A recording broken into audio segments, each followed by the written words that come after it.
Friends எல்லோரும் எப்படி இருக்கீங்க? வந்துட்டு நம்ம தளபதி அண்ணா அவர்கள் பற்றி தான் ஒரு விஷயம் வந்து ஷேர் பண்ணலான் இருக்கேன்.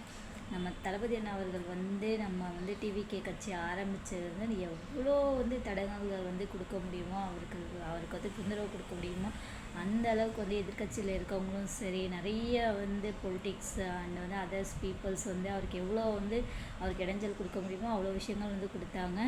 அவர் வந்து நேற்று வந்து வேணால் கட்சி ஆரம்பிக்கிறான் அப்படின்னு சொல்லிட்டு சொன்னாங்க. முடிஞ்சால் வந்து நீ ஒரு மாநாடு போடு அப்படின்னு சொன்னாங்க. நம்ம மாநாடு போட்டோம். 3 லட்சம் பேர் எதிர்பார்த்த இடத்துல 13 லட்சத்துக்கு மேலான வந்து தொண்டர்கள் வந்து ரசிகர்களும் தொண்டர்களும் வந்து தளபதி அண்ணா அவர்கள் எதிர்பார்க்காத அளவுக்கு அவரே வந்து கண் கலங்கி இவ்வளோ பேர் வருவாங்களா அப்படின்னு சொல்லிட்டு வந்து ரொம்ப கண் கலங்கி வந்து அவரே அந்த ஸ்டேஜில் வந்து ரொம்ப வந்து வியந்து பார்த்த ஒரு விஷயம். அடுத்தது வந்து ரோட் ஷோ வந்து பண்ணுங்கள், நீங்கள் வந்து ரோட் ஷோ பண்ணுங்கள் அப்படின்னு சொன்னாங்க. அவங்க ரோட் ஷோ பண்ணால் எப்படி இருக்கும், நம்ம தளபதி அண்ணா அவர்கள் ரோட் ஷோ பண்ணால் எப்படி இருக்கும்? கோயம்புத்தூரில் 2 நாள் சம்பித்து போச்சு. கோயம்புத்தூரே வந்து ரொம்ப ரொம்ப டிராஃபிக்கு, கட்டுக்கடங்காத வந்து ரசிகர்கள் கூட்டம், சொல்ல முடியாத அளவுக்கு தொண்டர்கள். அவரை எவ்வளோ வந்து பிரமிக்க வைக்குமோ அந்த அளவுக்கு பிரமிக்க வச்சாங்க.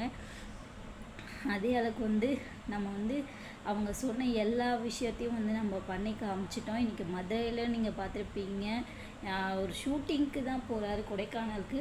பட் மதுரையே வந்து ஸ்தம்பித்து போகிற அளவுக்கு வந்து நம்ம தொண்டர்களும் சரி, ரசிகர்களும் சரி, நம்ம தளபதி அண்ணா அவர்கள் வந்து வரவேற்ற விதமும் சரி, இன்றைக்கி கொடைக்கானல், மதுரை, கோயம்புத்தூர் அப்படின்னு சொல்லிட்டு எல்லா இடத்துலையுமே வந்து ரொம்ப மக்கள் கூட்டம்.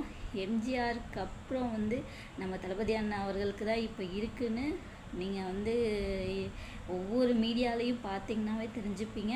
அதுக்கப்புறம் முக்கியமான ஒரு விஷயம் ப்ரெஸ் மீட் கொடுங்கன்னு சொல்லிக்கிட்டே இருந்தாங்க. நம்ம தளபதி அண்ணா அவர்கள் வந்து சூப்பராக ஒரு ப்ரெஸ் மீட் வந்து மதுரைக்கு கிளம்பும் போது சென்னை ஏர்போர்ட்டில் கொடுத்தாங்க.